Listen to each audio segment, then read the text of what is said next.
کیا کہ ہم کتنا بولیں اور کتنا خاموش رہیں. جناب سلمان نے کہا عقل مندی تو یہ ہے کہ انسان پوری زندگی خاموش رہے لیکن بات جب علی کی آ جائے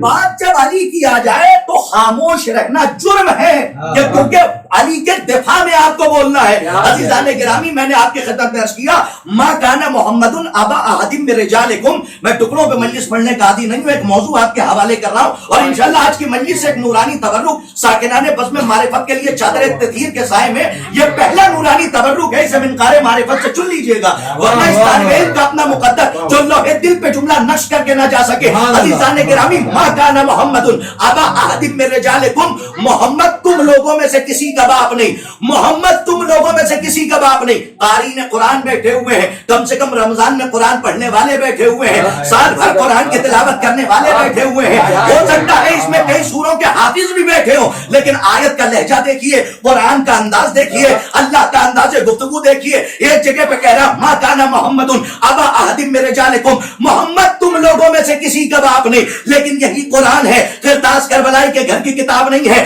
73 فرقوں کا مسلمان کا ایمان جس کتاب پہ ہے اسے قرآن مجید کہتے ہیں. اسی قرآن میں جہاں پہ اللہ نے کہا محمد تم لوگوں میں سے کسی کا باپ نہیں, اسی قرآن میں مباہلے میں کہہ رہا ہے محمد ان سے کہہ دیجئے تم اپنے بیٹوں کو لاؤ.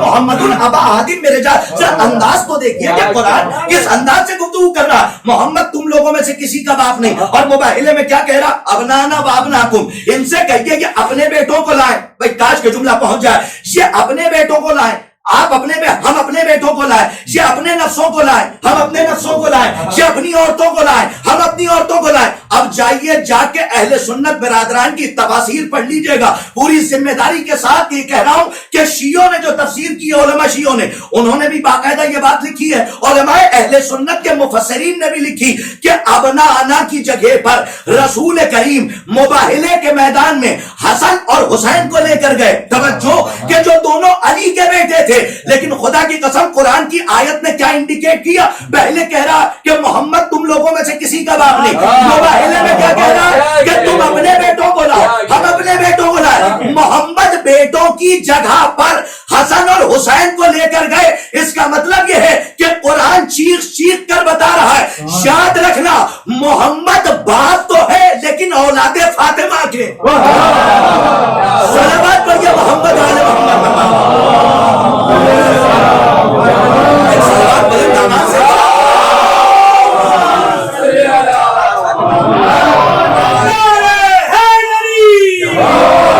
محمد باپ تو ہیں لیکن اولاد فاطمہ کے. لیکن اب یہاں پہ ایک بات بڑی غور طلب ہے, اس کو اگر آپ ملاحظہ فرما لیں کہ اسی آیت کے اندر کا ما کان محمد ابا احد من رجالکم ولکن رسول اللہ و خاتم النبیین, لیکن اللہ کا رسول ہے اور نبوت اسی پہ ختم ہے.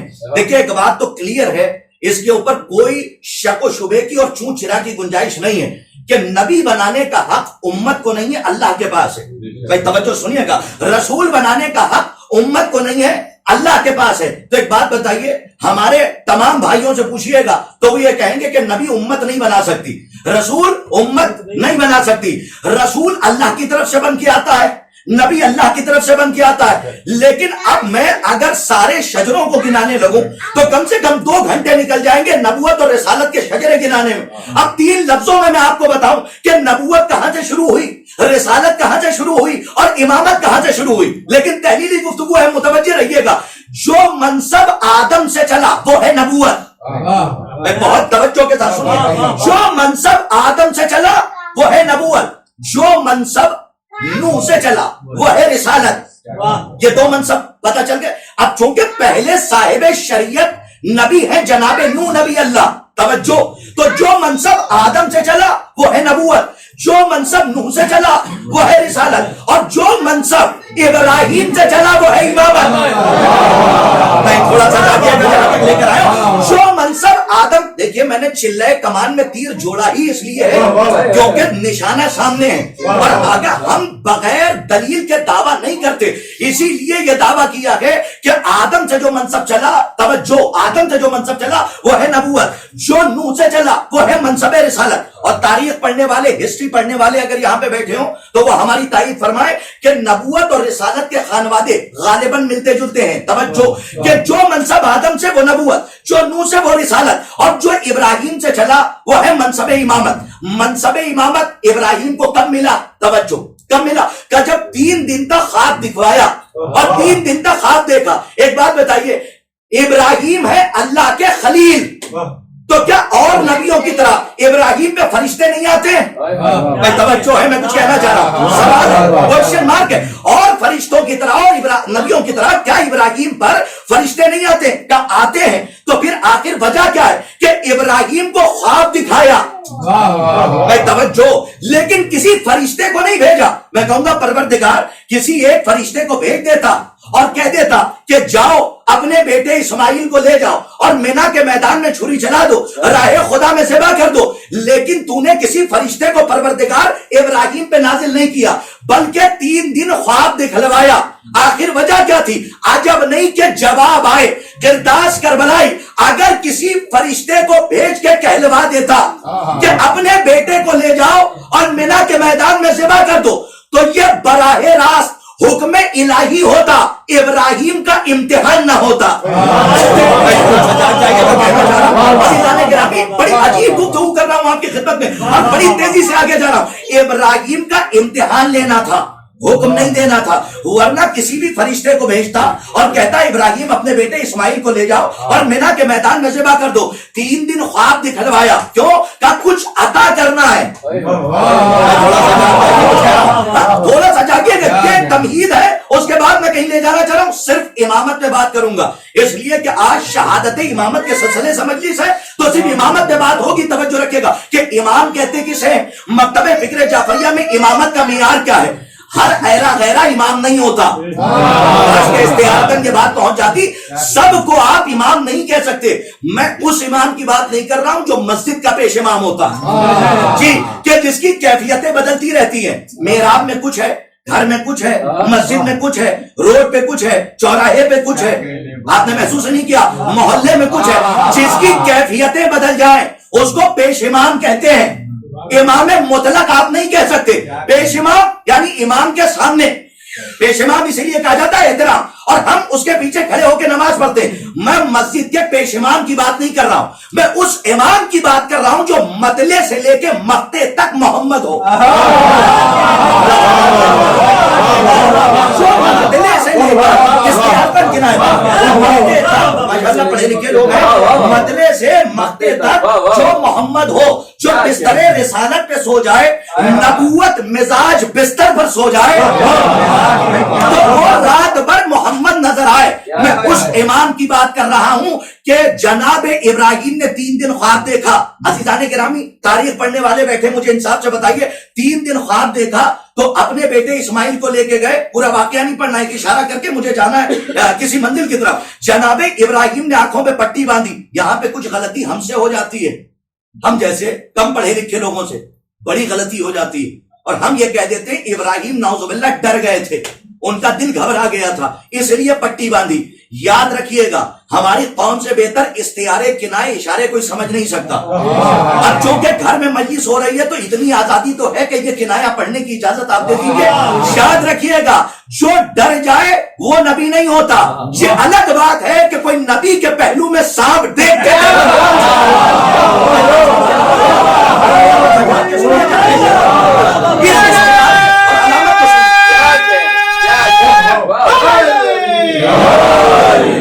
ڈر جائے وہ نبی نہیں ہوتا۔ اچھا، شارع عام پہ ہماری تقاریر ایسی نہیں ہوتی، لیکن اب چونکہ اس وقت موقع ملا ہے تو اب سینے کی آگ لفظوں کے دھوئیں سے نکل رہی ہے، تو کم سے کم آپ کے چہرے پہ جو ولایت کا نشہ ہے اسے دیکھ کے جی چاہ رہا ہے کہ کچھ باتیں آپ کی خدمت میں عرض کروں۔ ابراہیم ڈرے نہیں تھے، یہ ایک باپ کا بیٹی سے محبت کا تقاضا تھا، اس لیے جناب ابراہیم نے آنکھوں پہ پٹی باندھی، اور نیت کیا تھی کہ اپنے بیٹے اسماعیل کی، ادھر دیکھیے، اپنے بیٹے اسماعیل کی گردن پہ چھری چلا رہے ہیں۔ ہوا کیا کہ پٹی باندھی, جیسے ہی چھری چلائی, آنکھوں سے پٹی کھولی تو کیا دیکھا؟ اسماعیل بچ گئے. اسماعیل صاحب, یہاں پہ ایک بات کرنا چاہتا ہوں آپ کے لیے, اس لیے کہ ماشاءاللہ آپ نے نہ جانے کتنے خطبہ اور ذاکرین کو سنا ہے, اور دبئی میں اور شارجہ میں نہ جانے کتنے خطبہ اور علماء آتے ہیں, لیکن کوشش یہ کر رہا ہے یہ طالب علم کہ ان خطبہ کو جو آپ نے سنا ہے وہاں سے کوئی بات ان کے قریب اور علاقے سے نہ گزرے, کوئی ایسی بات ہو کہ ہمارے جانے کے بعد نماز تہجد میں اس طالب علم کو آپ دعا میں یاد رکھیے. اس لیے یہ بات میں کہہ رہا ہوں کہ جناب اسماعیل بچ گئے, توجہ, اور دمبا ذبح ہو گیا, تو کیا ابراہیم کی قربانی کو قبول نہیں کیا؟ بس جیسے ہی اسماعیل بچے دمبا ذبح ہوا, بیچارہ مسلمان پھنس گیا. بیچارہ مسلمان یہیں پہ پھنس گیا, وہ سمجھ بیٹھا کہ شاید یہی ذبح عظیم ہے. ایک چیلنج کر کے جا رہا ہوں, ایک طالب علم کی حیثیت سے آنے والے علماء کے سامنے بھی بات رکھ دیجئے گا. پورا چیلنج ہے اس طالب علم کا. آج کل کے زمانے میں تو 7 سمندر پار بھی بات ہو جاتی ہے 1 منٹ میں, تو اگر میں چلا بھی جاؤں تو بات کروا دیجئے گا, اور اس چیلنج کو جا کے تبصرہ کریے گا اور کہہ دیجئے گا مناظرے کے لیے تیار ہیں تمام علماء. لیکن اگر کسی کو شک ہو تو یہ چیلنج ہے میرا کہ یاد رکھیے گا, نہ دمبا ذبح عظیم ہو سکتا ہے نہ اسماعیل. نہیں, آپ نے بہت آرام سے سن لیا, اور الحمدللہ یہ چیلنج میں نے کیا ہے تو کچھ سوچ کے کیا ہے, تھوڑی بہت کتابیں پڑھنے کے بعد کیا ہے, اساتذہ کی نالین سیدھی کرنے کے بعد یہ چیلنج کر رہا ہوں. اور سلونی کا دعویٰ جس نے کیا تھا اس کی نالین سے لپٹی ہوئی گرد کا صدقہ مانگ کے چیلنج کر رہا ہوں. اس لیے یہ کہہ رہا ہوں کہ نہ دمبا ذبح عظیم ہو سکتا ہے دعویٰ, اور نہ اسماعیل ہو سکتے ہیں. بیچارہ مسلمان پھنس گیا, وہ سمجھ بیٹھا کہ یہی ذبح عظیم ہے. جائیے گا آیت پڑھیے گا, ذبح عظیم پر اس فدیے کو قبول کیا ہے. جی, آیت کا لہجہ ہے کہ ذبح عظیم پر اس قربانی کو اللہ نے ذبح عظیم سے ملتوی کر دیا. اس لفظ ملتوی کی داد ہم شورا سے چاہتے تھے تو شمس صاحب نے داد دی ہے. ملتوی میں نے کیوں کہا؟ ارے کم سے کم ادب کی چاشنی کو خطابت میں اگر محسوس کر لیا جائے تو کوئی جملہ رائگاں نہ ہو. اور میں سمجھتا ہوں کہ سب تک میری بات پہنچ جائے. ذبح عظیم سے اللہ نے قربانی کو ملتوی کر دیا. ملتوی کسے کہتے ہیں؟ ہمارے یہاں کی محفلیں ختم نہیں ہوتی. ہمارے یہاں کی محفلیں ختم نہیں ہوتی, بلکہ کیا کہا جاتا ہے؟ ناظم محفل کہتا کہ ہم اب اس محفل کو اگلے سال کے لیے ملتوی کر رہے ہیں. اگلے سال اسی جگہ پر اسی وقت پہ یہ محفل پھر منعقد ہوگی. تو آپ کو سمجھ میں آیا, اللہ نے اس قربانی کو قبول تو کیا لیکن ذبح عظیم سے ملتوی کر دیا. ذبح عظیم سے ملتوی کر دیا کیونکہ ذبح عظیم ہے کربلا والوں کی قربانی.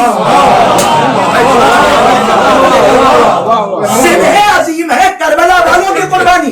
بیچارہ مسلمان پھنس گیا. اب یہاں سے ایک جملہ بہت آہستہ تھے, شاید کہ یہ ہال محشر میں بدل جائے اگر میں پہنچانے میں کامیاب ہو گیا, ورنہ اپنا مقدر جو نہ پہنچا پایا.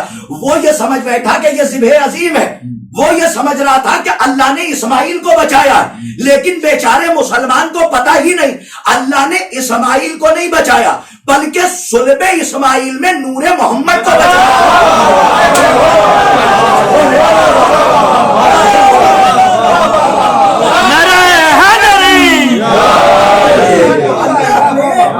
جناب اسماعیل کو نہیں بچایا. اسے یاد رکھیے گا, آج کا تبرک ہے کہ جناب اسماعیل کو نہیں, جناب اسماعیل کو نہیں بچایا. صلب اسماعیل میں جو نور محمد تھا اللہ نے اس نور کی حفاظت کی. اب ایک جملہ کہنے کا جی چاہتا ہے, سارے کربلائی بیٹھے اور کربلائی کا خطاب ہے اور کربلائی ذکر ہے, تو اب میں یہ چاہتا ہوں کہ آپ اس جملے پر اب پتہ نہیں کس معراج پہ جا کے قبول کریں. اسماعیل کو نہیں بچایا, صلب اسماعیل میں نور محمد کو بچایا. یہاں پہ اسماعیل کی شکل میں بچے محمد, اور کربلا میں حسین نے بچائی محمد کی محنت. ادھر بچے اسماعیل کی شکل میں صلب اسماعیل میں شمسا محمد, نور محمد, اور وہاں پہ کربلا میں حسین نے بچائی محمد کی محنت، ادھر بچایا اللہ نے محمد کو، اور ادھر کربلا میں حسین نے بچائی محمد کی محنت۔ ارے اسی لیے تو رسول کا فرمان ہے، اور رسول نے کہا تھا حسین و منی وانا، صلوات پڑھیے محمد والے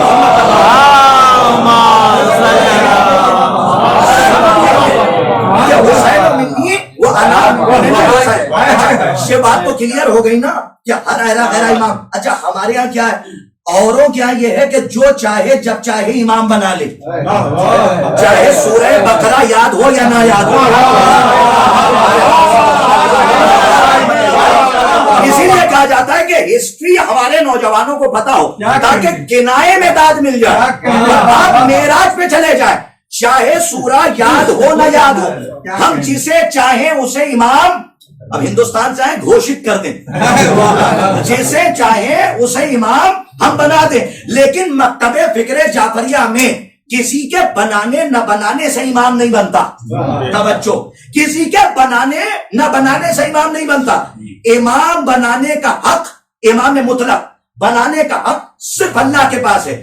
جیسے نبی اللہ بناتا ہے، بڑا لطف آئے گا، گھڑی میں دیکھ رہا ہوں، اس لیے کہ ماشاءاللہ روحانی غذا کے بعد جسمانی غذا کا بھی انتظام ہے، تو ساری تاریخ ہے، اور یہ صرف اور صرف صدقہ ہے ذکر اہل بیت کا۔ ہم مجلسوں میں تبرک بانٹتے ہی اس لیے تاکہ پتہ چلے جس کے یہاں جس کا ذکر سن کر آئے ہیں اس نے ہمیں خالی ہاتھ نہیں بھیجا، اس نے ہمیں خالی ہاتھ نہیں بھیجا بلکہ تبرک دے کے بھیجا۔ عزیزوں، یہ کم سے کم 3 گھنٹے کی مجلس ہے جو میں 40 منٹ میں بڑی تیزی سے طے کر رہا ہوں، چونکہ ایک نقطے کی طرف اشارہ کرنا، امام کسی کے بنانے نہ بنانے سے نہیں بنتا، امامت کا عہدہ دیتا ہے پروردگار۔ جیسے نبی اللہ بناتا ہے، بڑا لطف آئے گا کربلائی صاحب، رسول اللہ بناتا ہے، امام بھی اللہ بناتا ہے۔ ایک جملے میں بتا دوں، مکتب فکر جعفریہ میں اگر کسی بچے سے پوچھ لوں کہ امامت پہ کوئی آیت سنا دو، ہو سکتا ہے بچہ نہ سنا پائے، امامت کی ڈیفینیشن میں کوئی حدیث سنا دو، شاید بچہ نہ سنا پائے، لیکن آج حسن صاحب کے گھر میں اس حسین لوگوں کے سامنے ایک حسین بات کہنے جا رہا ہوں، اس کو یاد رکھیے گا، مکتب فکر جعفریہ کی یہ آخری تعریف ہے امام مطلق کے لیے۔ نہ آیت یاد کرنا، اگر موقع مل جائے تو یاد کر لو، حدیث یاد کر لو، لیکن اگر کچھ نہ یاد ہو تو یہ تعریف یاد رکھنا، مکمل اشرہ اس پہ ہو سکتا جو میں کہنے جا رہا ہوں، پتہ نہیں آپ کہاں جا کے قبول کریں۔ امام کہتے ہی اسے ہیں کربلائی صاحب کہ جو محتاج بیعت نہ ہو۔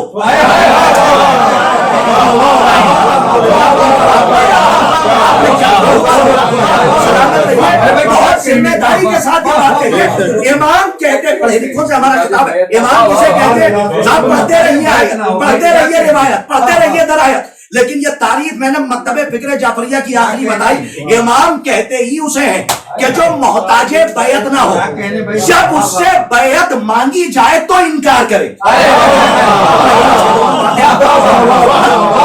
پھر میری بات سنیے تاکہ لوگوں کے لوہے دل میں نقش ہو جائے، امام کہتے ہی اسے ہیں جو محتاج بیعت۔ صاحب میں نے زیادہ عربی نہیں پڑھی ہے، زیادہ فارسی نہیں سیکھی ہے، میں اردو میڈیم کا ادنا سا طالب علم ہوں، تو آزاد زبان میں آزادی سے بات کر رہا ہوں، نہ کوئی منطق و فلسفے میں بھی نہیں الجھا رہا ہوں، سامنے کی بات ہے جو لاجیکل آپ کی عقل میں سما جائے، کسی روایت کی طرف نہ جانا پڑے۔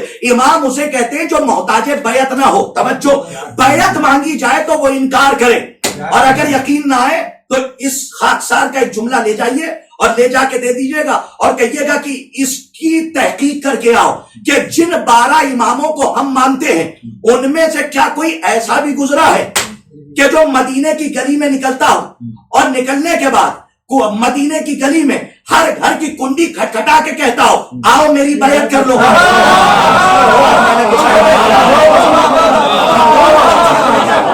چاہیے تحقیق کر کے آئیے، پورے چیلنج کے ساتھ، یہ دعوے کے ساتھ کہہ رہا ہوں، ہمارے 12 اماموں میں کوئی امام ایسا نہیں گزرا کہ جو مدینے کی گلی میں نکلا اور نکلنے کے بعد ہر کی کسی دروازے کی کنڈی کھٹکھٹا کے کہہ رہا ہو آؤ میری بیعت کر لو۔ نہیں نہیں، امام بے نیاز ہوتا ہے، امام، ارے سنیے صاحب، بیعت کرو تو تمہارا فائدہ،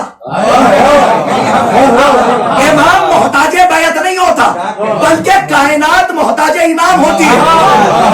آج میری بات پہنچا. کائنات محتاج امام ہوتی ہے, امام محتاج بیعت نہیں ہوتا. آ گئی وہ منزل کہ جہاں تک مجھے لانا تھا, اور گھڑی گھڑی آپ کی نظریں گھڑی پہ نہ جائے, اسی لیے سامنے دیکھ دیکھ کے بڑی تیزی سے بات کر رہا ہوں کہ امام اسے کہتے ہیں جو محتاج بیعت نہ ہو. حسن صاحب, جب بیعت مانگی جائے تو نزول رحمت پروردگار کا سبب ہے ذکر اہل بیت. تو اپنے گھروں میں مجلس ہو, کسی خطیب کی ضرورت نہیں ہے. اگر مرثیہ یاد ہو تو اکیلے پڑھ لیجئے, بی بی سنیں گی.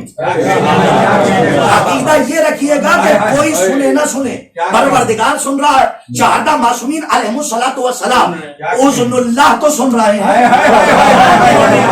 اللہ کے کان تو سن رہے ہیں, کوئی سنے نہ سنے. لیکن یہ جو مجلس ہو رہی ہے یہ نزول رحمت پروردگار کا سبب ہے, کیونکہ اس وقت جو مجلس ہو رہی ہے وہ ذکر اہل بیت ہو رہا ہے. امام محتاج بیعت نہیں ہوتا. جب بیعت مانگی جائے تو وہ انکار کرتا ہے. دلیل کیا ہے؟ کہ سن لیے, آ گئی وہ منزل. شاید کہ کوئی نئی بات پڑھ جاؤں, اور اس طالب علم کو یاد رکھیے گا, یاد کیجئے وہ وقت دوسرے امام کا دور, امام سبز قبا. ابھی رمضان المبارک تو تاریخ گزری ہے. امام سبز قبا انشاءاللہ یاد رکھیے گا, امام سبز قبا. عہد امام حسن میں کتنی تحریریں لکھی گئی؟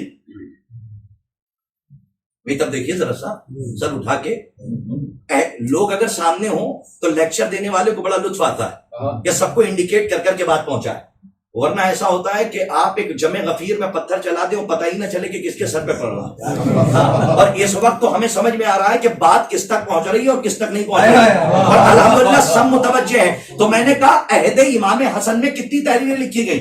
ارے کتنے خطبہ کو سنے ہوئے, تو یہ بیٹھے ہوئے ہیں, شم صاحب ہیں الحمدللہ. ایک طرف آپ دیکھیے کربلائی صاحب, شم صاحب, ہمارے دیگر افراد بیٹھے ہوئے ہیں. کتنے علماء کو آپ نے عہد امام حسن میں کتنی تحریریں لکھی گئیں؟ دو. ایک ہے تعویذ بازوئے قاسم. نہیں, تھوڑا سا جاگ کے آج کی مجلس کا تحفہ دے رہا ہوں. میں نے کہا شاید اب تک نہ سنا ہو تو اس بات کو سن لیجئے گا. تاریخ کا یہ وہ نقطہ ہے کہ جسے ہم جیسے خطبہ نے فراموش کیا, حالانکہ فراموش نہیں کرنا تھا. یاد رکھیے گا, جیسے نبی حکیم امت ہوتا ہے ویسے ہی امام حکیم امت ہوتا ہے. ہر آدمی کو حکیم نہیں کہتے, جو کیپسول اور ٹیبلٹ دیتا ہے اسے حکیم نہیں کہتے, طبیب کہتے ہیں. اسی لیے کہا جاتا ہے کہ آپ کا مطلب کہاں ہے. سب کو حکیم نہیں کہا جاتا. دو جملوں میں تعریف کروں کہ طبیب اور حکیم کسے کہتے ہیں. طبیب وہ ہے جو جسم کا علاج کرے, حکیم وہ ہے جو روح کا علاج کرے. نبی ہوتا ہے حکیم امت, اور امام ہوتا ہے حکیم امت. نہ نبی بغیر حکمت کے بولتا ہے, نہ بغیر حکمت کے لکھتا ہے. ویسے ہی امام نہ بغیر حکمت کے بولتا ہے, بات امام دے کر رہا ہوں, اور نہ بغیر حکمت کے لکھتا ہے. تو عہد امام حسن میں کتنی تحریریں لکھی گئی؟ کتنی؟ دو. ایک ہے تعویذ بازوئے قاسم, اور دوسری کیا ہے؟ سنن نامہ. ٹھیک ہے, پہلا تو سب کو یاد رہتا, لیکن چونکہ بازو کی جو بات ہے وہ مصائب میں محدود کر دی گئی. حالانکہ جاتے جاتے امام مطلق نے اگر اپنے وارث اپنے بیٹے کے بازو پر تعویذ باندھا تو باندھنے کا کوئی مقصد تھا. گھبرا کے نہیں, بہت مطمئن ہو کے سنیے جو میں کہنے جا رہا ہوں. امام محتاج بیعت نہیں ہوتا. جب بیعت مانگی جائے تو انکار کرتا ہے.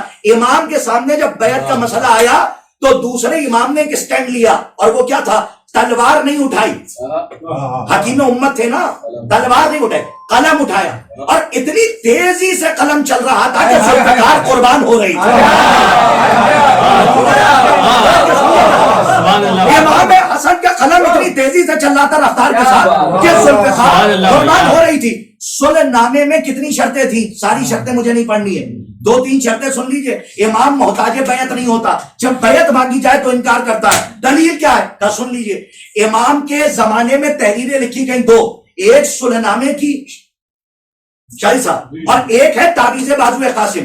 ہمارے یہاں کیا پڑھا جاتا ہے؟ ایک صلوات پڑھیے, تھوڑا سا آگے آ جائیے آپ, اور قریب آ جائیے. ادھر ملنے کا ذکر ہے, صلوات آگے آ جائیے, پیچھے آنے والی جگہ ہو جائے گی, برائے آگے آ جائیے. ہاں آگے آ جائیں, تھوڑا تھوڑا اور. محمد و آل محمد صلوات.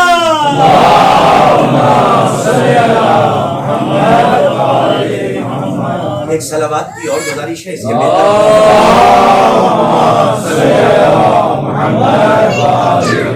نعرہ حیدر. ایک صلوات اور ارشاد ارشاد فرما دیا آپ حضرات.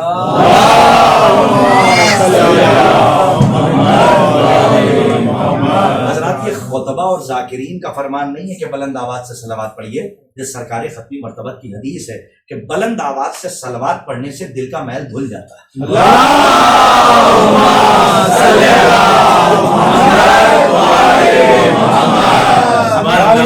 بات عرض کی ہے اور بڑی ذمہ داری کے ساتھ ہم کہہ رہے ہیں کہ 2 تحریریں لکھی گئی, ایک ہے صلح نامے کی تحریر اور ایک ہے تعویذ بازو قاسم. میں حکیم امت امامت پہ بات کر رہا ہوں کہ ہر ایرے غیرے کو ووٹنگ کر کے الیکشن کا امام نہیں بنایا جاتا. امام اللہ کے سلیکشن کا ہوتا ہے کہ جسے اللہ منصوص من اللہ, کہ جسے امام مطلق کہتے ہیں, جس کے پاس ولایت تکوینی ہو, جو اشارہ کر دے تو سورج قبلہ سمجھ کر علی کو پلٹ آئے, علی کو قبلہ سمجھ کر نماز عشق پڑھنے کے لیے, نماز زیارت کرنے کے لیے, جام زیارت پینے کے لیے سورج پلٹ آئے, اسے کہتے ہیں امام مطلق, جس کے پاس ولایت تکوینی ہے. اور عزیزان گرامی امام مطلق اسے کہتے ہیں جو محتاج بیعت نہ ہو. اسی پہ بات ختم کر رہا ہوں.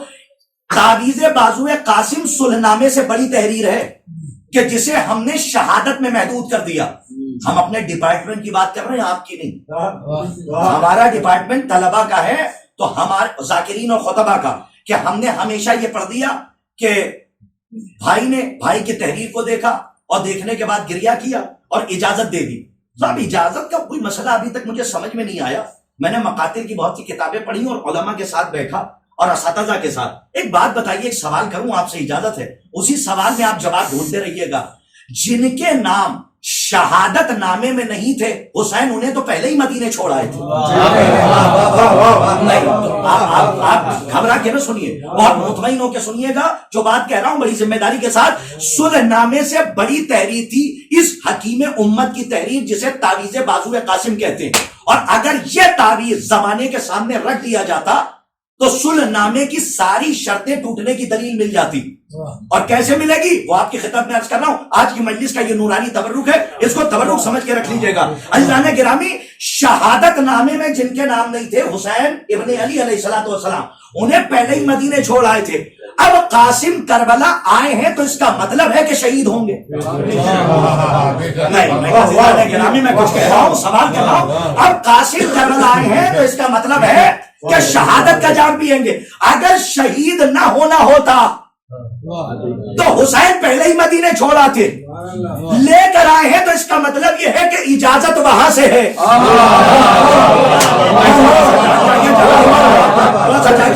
جب لے کر آئے, جب کوئی تحقیقی بات ہو تو آپ کو بھی حق ہے کہ فکر کیجئے. یہیں پہ فکر کرنا عبادت ہے, ادھر ادھر کی باتیں نہ سوچنا, بلکہ صرف اور صرف ذکر اہل بیت پہ تحقیق کرنا.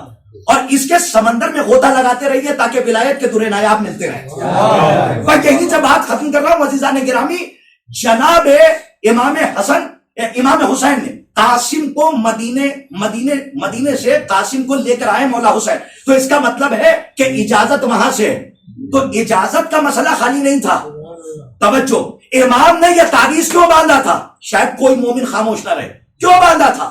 یاد رکھیے گا, تعویذ ہے بیچ میں. یہ تب دیکھیے, یہ ہے تعویذ, یہ ہے صلح حسن اور یہ ہے جنگ کربلا.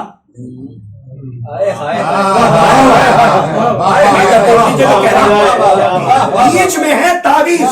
یہ منظر کشی اس لیے کر رہا ہوں تاکہ ذہن دل میں اتر جائے بات.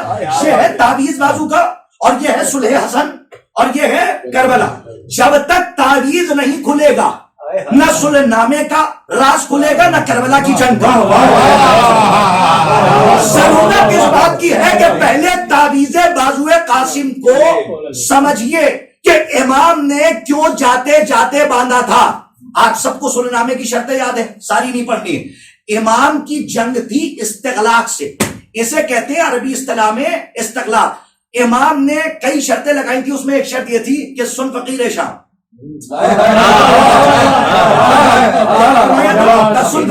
کیا فرمایا؟ کہا کہ سن, اب قرآن اور شریعت کے حساب سے عمل ہوگا. یہ کہنا بتا رہا تھا, اب تک نہیں ہو رہا تھا. کیا سنا ہوا ہے, مجھے نہیں پڑھنا. لیکن جہاں تک مجھے لے جانا ہے وہ سن لیجئے، جس نتیجے تک امام نے تعویذ کیوں باندھا تھا، امام مطلق اسے کہتے ہیں جو بغیر حکمت کے کام نہ کرے، اور امام وہ ہوتا ہے جس کا ایک عمل باطل کے منصوبے کو زندہ دفنا دے، باطل کے منصوبے کو مٹی میں ملا دے۔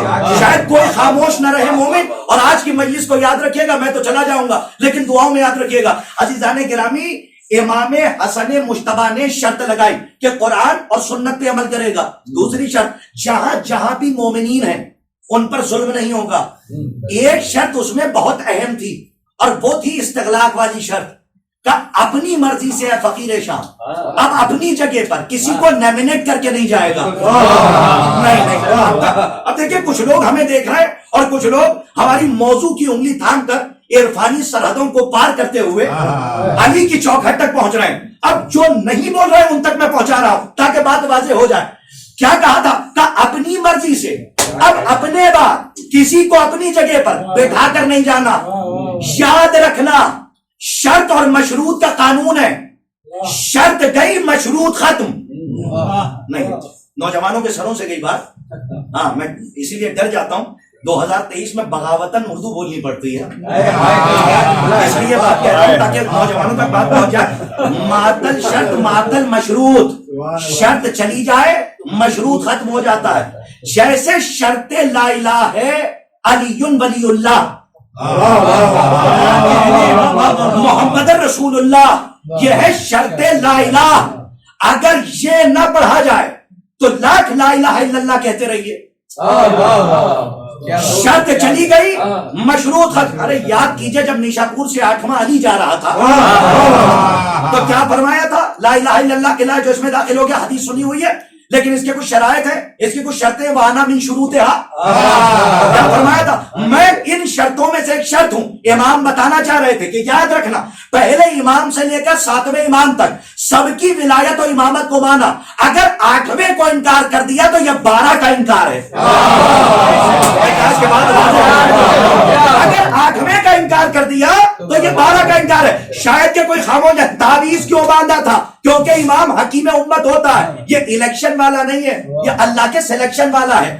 اسی لیے ایسی حکمت کہ تاریخ کے دامن میں یہ منافقوں کے لیے خنجر ہے۔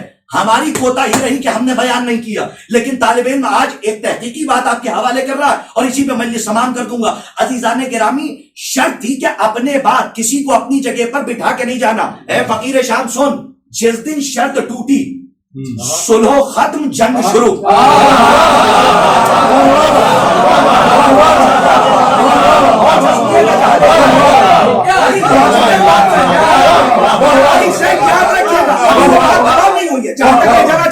آخر کیا بات تھی؟ کیا آپ دیکھیں شورا بیٹھے ہوئے ہیں، نظم بھی کریں، اجازت ہے، اس لیے کہ ہمارے بزرگ شورا بیٹھے ہوئے ہیں، ہمارے برادر ہیں، تمام بیٹھے ہوئے ہیں، آپ کو اجازت ہے کہ اس کو نظم کیجئے گا، شاید کہ کوئی نئی بات ہو۔ امام نے شرط اسی لیے لگائی تھی، ساری شرطیں تو زندگی میں توڑ دی تھی اس نے، ایک شرط تھی اپنے بعد والی، کیونکہ امام کی شہادت پہلے ہے، وہ فوت بعد میں ہوا، وہ ہلاک بعد میں ہوا ہے، امام کی شہادت پہلے ہے، تو یہ شرط تو امام کی شہادت کے بعد ہی ٹوٹے گی نا، یا اس کے مرنے کے بعد ٹوٹے گی؟ تو امام نے سنن نامے میں شرط کیا لگائی؟ اپنے بعد کسی کو اپنی جگہ پر بٹھا کر نہیں جانا۔ یاد رکھنا، جس دن شرط ٹوٹی، منطق ہے، جس دن شرط ٹوٹی صلح ختم، جنگ شروع۔ اب سمجھ میں آیا کہ جاتے جاتے امام نے اپنے وارث اپنے بیٹے کے بازو پر تعویذ کیوں باندھا تھا؟ کہ اسی دن کے لیے باندھا تھا کہ جس دن یہ شرط توڑے اور اس کا وارث یزید تخت خلافت پر بیٹھے، اس دن میرے بیٹے پر واجب ہے تلوار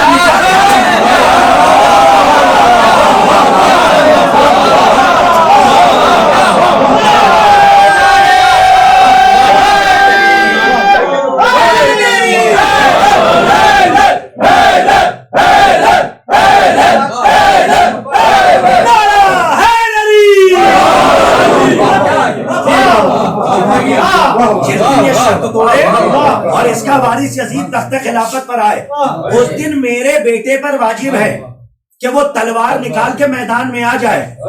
تو اب سمجھ میں آیا، کربلا کے میدان میں روزے عاشور مصائب نہیں پڑھ رہا ہوں، یہ قاسم نے تلوار نہیں نکالی ہے, یہ حسن تلوار نکال کے کھڑے ہیں حسین کی نصرت. یہ جناب قاسم رجز نہیں پڑھ رہے ہیں, ہم نے علماء اور اساتذہ سے سنا تھا.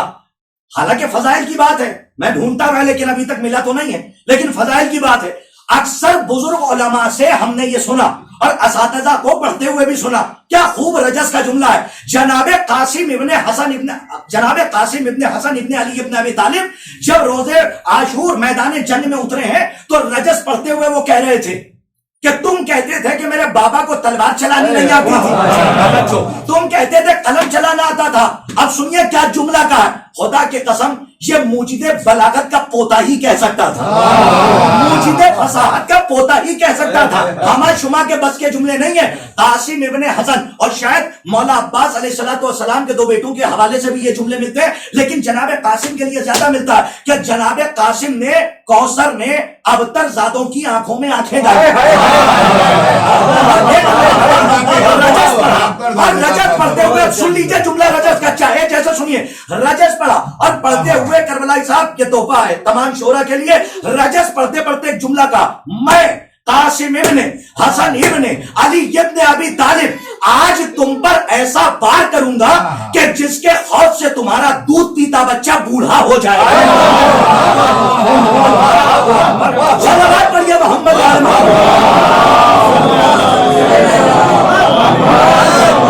تمام کرنا ہے. اس لیے کہ میں سمجھتا ہوں کہ 7 بجے سے پہلے ہی آپ کو روزہ بھی کھولنا ہے, اور مجھے چاہیے کہ آپ کی طبیعت کو دیکھتے ہوئے ایک آخری بات کر کے مجلس کو تمام کروں. ذرا کربلا کو اس تحقیقی نظر سے دیکھیں. حالانکہ کربلا کے لیے تحقیق نہیں ہے, تسلیم ہے, لیکن مصائب میں فضائل کی بات نہیں ہو رہی ہے. فضائل میں جتنی تحقیق کیجیے گا درے نایاب اللہ عطا کرتا جائے گا. مصائب میں زیادہ نہیں سوچنا ہے. صرف منزل تسلیم کا نام ہے کربلا, منزل تحقیق نہیں ہے. لیکن ذرا مصائب کے سینے کو چیر کے فضائل کا موضوع تو دیکھیے کہ جب کیا امام کہتے ہیں اسے کہ جو باطل کے منصوبے کو مٹی میں ملا دے. اب ایک جملہ کہہ جاؤں, لوگ کہہ رہے تھے نماز سونے سے بہتر ہے, لیکن علی نے شب ہجرت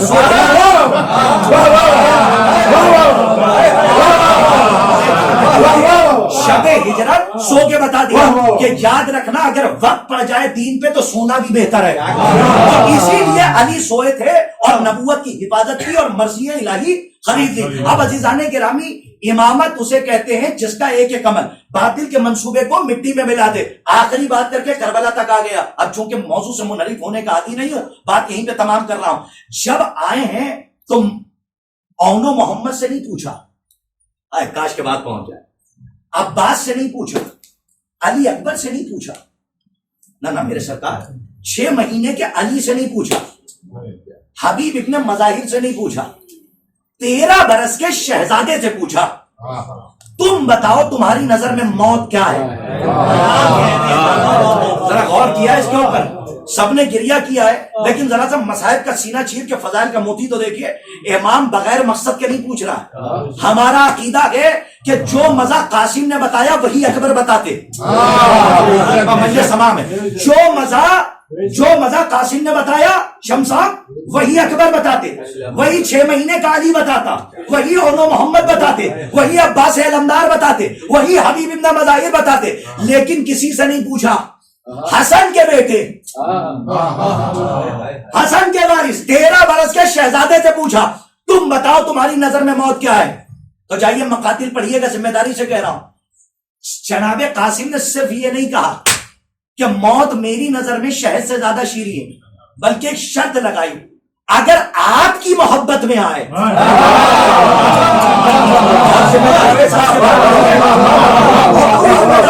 اگر آپ کی محبت میں آئے تو وہ شہد سے زیادہ شیریں ہے. بات تمام کر دوں, اجازت ہے صرف 5 منٹ مجھے دیجیے, میں مصائب کی طرف آ رہا ہوں, لیکن فضائل کا یہ گوشہ نہ چھوٹنے پائے تاکہ پیاس نہ رہ جائے, آپ سیراب ہو کر جائیے.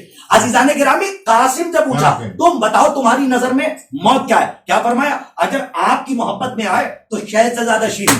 ایک سوال کروں اتنے بڑے مجمع سے, اکبر سے کیوں نہیں پوچھا, اونو محمد سے کیوں نہیں پوچھا, عباس سے کیوں نہیں پوچھا, حبیب ابن مظاہر سے کیوں نہیں پوچھا. یہ اس وقت سمجھ میں آئے گا جب بیک میں جائیے گا, صلح کے بعد آئیے. کچھ بھرتی مورخوں نے خریدے ہوئے قلموں نے یہ لکھ دیا تھا کہ حسن کو تلوار چلانی نہیں آتی تھی. تھوڑا سا جان جائیے, حسن کو تلوار چلانی نہیں آتی تھی. نعوذ باللہ ثم معاذ اللہ, حسن ڈر گئے تھے, یہ الزام لگایا, اور حسن نے اسی لیے سلو کر لی. ایک بات تو یاد رکھیے, صلح حسن مشہور تو ہے لیکن ادھر سے آفر نہیں گیا تھا. جملہ کہہ جاؤں, ادھر سے دعوت آئی تھی کیونکہ جو ڈر گیا تھا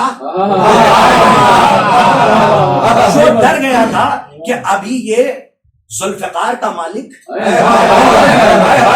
پورے شجرے کو کھول کے رکھ دے گا اور میرے خاندان کی کو تہس نہس کر دے گا. اب وہاں سے دعوت آئی کہ صلح کیجئے. امام کی حکمت عملی یہ تھی کہ ایکسپٹ کیا. ایک جملہ کہہ جاؤں صاحبان نظر کے لیے, جو ڈر جاتے ہیں وہ صلح کا آفر دیتے ہیں, جو جیت جاتے ہیں وہ مباہلے کے لیے آتے ہیں. جو نڈر ہوتے ہیں وہ مباہلے کے لیے. یہی وجہ ہے کہ مباہلے کے لیے اہل بیت گئے, کیونکہ جھوٹوں پر لعنت ہونی تھی اور یہاں وہ ڈر گیا تھا تو اس نے, اب امام نے ایکسپٹ کیا. آپ کے چہروں کو دیکھ کے وہ جملہ میں پڑھ جاؤں اس لیے کہ مصائب تک مجھے آ ہی جانا ہے, اور آج شہادت مولا کائنات کے سلسلے سے آپ گریہ فرمائیں گے لیکن تابوت بھی برآمد ہونا ہے. مصائب زیادہ نہیں, انشاءاللہ 2-3 جملوں میں ہی آپ گریہ فرمائیے گا. شہزادی آپ کے گریے کو شرف قبولیت عطا فرمائے. جناب قاسم سے پوچھا تم بتاؤ کہ موت کا ذائقہ کیا ہے, لیکن ذرا گھبرائیے, ذرا تھوڑا سا صبر کر لیجیے. ایک جملے کے لیے میں یہاں تک آیا. قاسم سے کیوں پوچھا کہ تم بتاؤ کہ موت کا ذائقہ کیا ہے؟ اس لیے کہ بھرتی مورخوں پہ حسین کی نظر تھی, جنہوں نے لکھ دیا تھا حسن کو تلوار چلانی نہیں آتی تھی, قلم چلانا آتا تھا. اسی لیے حسن کے بیٹے قاسم سے پوچھا کہ تم بتاؤ تمہاری نظر میں موت کیا ہے. جب یہ بتا دو گے کہ میری نظر میں موت شہد سے زیادہ شیریں ہے تو کوثر کا تماچا ابتر زادوں کے چہرے پر قیامت تک لگتا رہے گا, اور یہ قیامت تک بھرتی مورخوں کو جواب ملتا رہے گا. نہ بیٹا ڈرپوک ہے نہ باپ ڈرپوک. صلوات پڑھیے محمد وعلی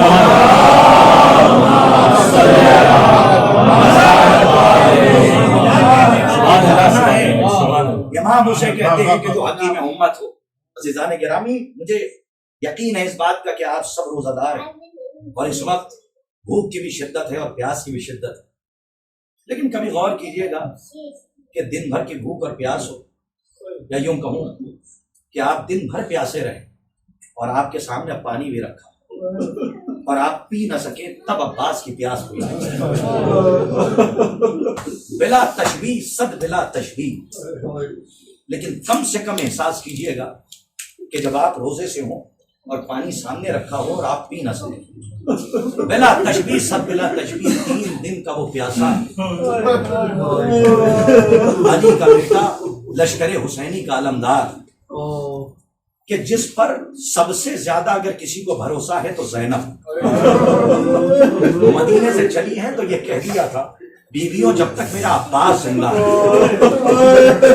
کسی میں مجال نہیں ہے کہ جو ہماری چادروں کی طرف نظر اٹھا کر. آپ کی آوازیں بلند ہو رہی ہیں, آپ پردیس میں عزیزوں, پردیس میں اپنے وطن کی بڑی یاد آتی ہے, اور جب ایسے ایام ازاں آ جائیں تو اپنے گھر کی بڑی یاد آتی ہے, اور جب ایام ازاں کے ساتھ ساتھ آپ محرم میں داخل ہو جائیں اور کسی پردیس میں رہنے والے کو وطن جانے کی کہیں سے چھٹی نہ ملے اور وہ پردیس میں رہ جائے تو ہر دن پہلی, دوسری محرم, تیسری محرم, 4 محرم, 5 محرم اپنے وطن فون کر کر کے گریا کرتا ہے. آج ہمیں وطن جانا نصیب ہوتا ہے اور ہم اپنے وطن میں جا کے غریب الوطن کا ماتم کرتے ہیں. ارباب ازاں صرف ایک بات کہنا چاہتا ہوں, علی کی بیٹی زینب ام المصائب بیوی. ارباب ازاں, آج بیٹیاں اپنے باپ کے جنازے پہ بیٹھی ہیں,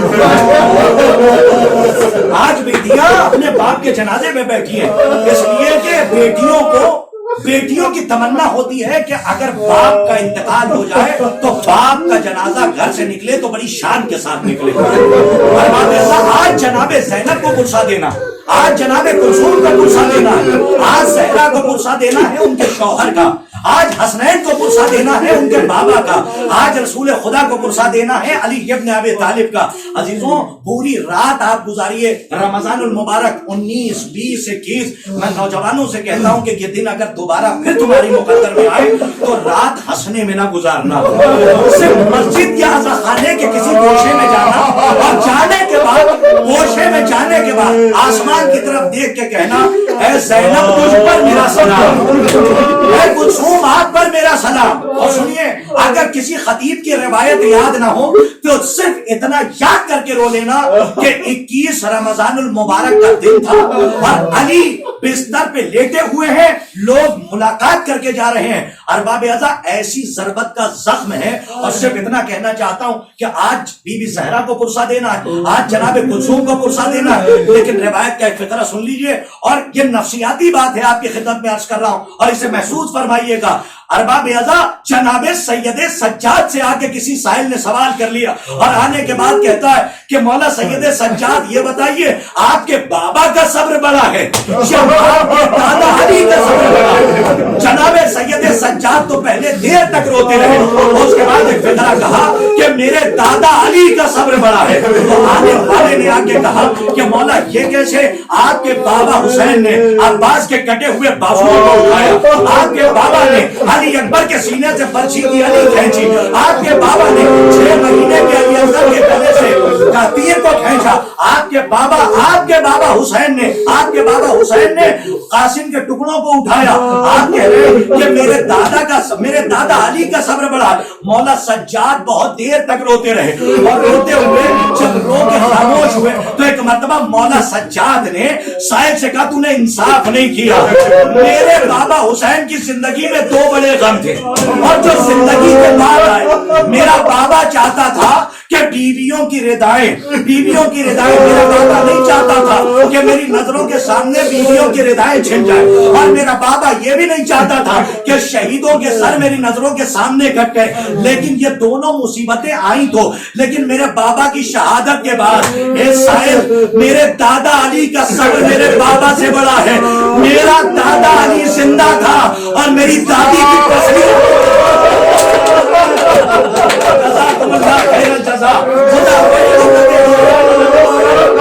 آپ کی آوازیں بلند ہیں ارباب اعضاء, اور 3 مصائب کے فکر شریعت داؤد پر عمل ہوگا. آج داؤد کے ساتھ صرف آپ نہیں ہے بلکہ جنت البقیع کی ٹوٹی ہوئی قبر سے وہ شکستہ پہلو بیوی آئی ہے. جب تک حیات رہی ایک ہاتھ پہلو میں تھا, ایک ہاتھ سے تسبیح پڑھتی رہی, ایک ہاتھ سے عباس کا کرتا سیدھی رہی. ارباب اعضاء ہم نے یہاں تک سنا ایک مرتبہ سید سجاد نے کہا کہ میرے دادا علی کی زندگی میں دادی کی پسلیاں توڑ دی گئی, اور سجاد کہتے ہیں میرے دادا کی زندگی میں بیت الشرف کا دروازہ جلایا گیا, میرے دادا کی زندگی میں محسن شہید کر دیا گیا. ارباب اعضاء روایت کا فقرہ اور مجلس سما میں آپ مولا کائنات کے غم میں رو رہے ہیں, شہزادی آپ کے گریے کو قبول فرمائے. لیکن سنیے ایک خطیب کے خواب میں ہمارے مولا حسین آئے, اور مولا حسین نے آ کے خطیب کے خواب میں مولا حسن آئے, اور آنے کے بعد کہا اے میرے خطیب, اے میرے ذاکر تو میرے مصائب نہیں پڑھتا. ایک مرتبہ اس نے کہا کہ مولا آپ کے مصائب پڑھتا ہوں. کہا کون سے مصائب پڑھتا ہے؟ کہا مولا میں آپ کے وہ مصائب پڑھتا ہوں کہ آپ کے جگر کے 72 ٹکڑے تک گرے, میں وہ مصائب پڑھتا ہوں. ایک مرتبہ امام حسن مجتبی نے کہا کہ تو وہ مصائب نہیں پڑھتا جو میری زندگی کا سب سے بڑا مصائب ہے. خطیب نے ہاتھ جوڑ دیے, کہا مولا آپ ہی فرمائیں کہ وہ کون سا مصائب ہے جو زندگی کا سب سے بڑا. مولا فرماتے میں 7 برس کا کھڑا دیکھ رہا تھا اور میرے گھر کے دروازے پر مسلمان آ کر لکڑیاں لے کر آئے. میں 7 برس کا کھڑا دیکھ رہا تھا, میں 7 برس کا کھڑا دیکھ رہا تھا, میری ماں کی پسلیاں توڑ دی گئی. میں 7 برس کا کھڑا دیکھ رہا تھا, میرے بابا علی کے گلے میں رسی ڈالی گئی. ارباب اعضاء مولا حسن فرماتے ہیں کہ میری نظروں نے دیکھا اماں کی پسلیاں ٹوٹی, اماں زہرا سے اٹھا نہیں گیا. جب یا علی کہہ کے اٹھی سامنے علی تھے. ایک مرتبہ ہاتھوں کو جوڑ کے, کانپتے ہوئے ہاتھوں کو جوڑ کے علی نے کہا زہرا خبردار بددعا نہ کیجیے, میں نے آپ کے بابا سے وعدہ کیا ہے. ارباب اعضاء مولا کائنات کا وہ وقت آیا سب سے زیادہ اگر کسی کو علی نے یاد کیا تو وہ زہرا ہے، کائنات کا مشکل کشا علی ہے، اور علی کی مشکل کشا فاطمہ ہے۔ غسل دے دیا گیا، کفن دے دیا گیا، بس آخری فکرہ مصائب کا۔ ارباب ازا ہوتا کیا ہے جب کسی کا انتقال ہو جائے اور کسی کے بیٹے بھی موجود ہوں اور بیٹیاں بھی موجود ہوں، اور جب بیٹے دفنا کر گھر واپس آتے ہیں تو بہنیں اپنے بھائیوں کے گلے میں باہوں میں باہیں ڈال دیتے اور کہتے ہیں بھیا، اور بھائی کہتا نہیں ابھی تمہارا بھیا حیات ہے، گھبرانا نہیں ابھی تمہارا بھیا حیات ہے۔ خدا کی قسم میرا دل کہتا ہے جب حسنین شریفین اپنے بابا کو دفن کر کے بیت الشرف میں تشریف لائے ہوں گے تو جناب زینب دوڑی ہوئی آئی ہوں گی، باہوں میں باہیں ڈالتی ہوگی۔ جب زینب ہونے لگی ہوں گی تو امام حسین نے کہا اے بہن زینب گھبرانا نہیں ابھی حسین حیات ہے، ابھی حسن حیات ہے۔ ارباب ازا کلیجہ پھٹ جائے گا، ارے یہ مسائب تو جا کے کوئی سکینہ سے پوچھو، ارے حسین کی شہادت کے بعد اور یہ کہنے والا نہیں سکینہ گھبرانا نہیں ابھی میں زندہ ہوں۔ تابوت برآمد ہو رہا ہے، تابوت برآمد کیجئے، یہ شبیہ تابوت ہے، ارباب ازا یہ علی مرتضیٰ کا تابوت ہے۔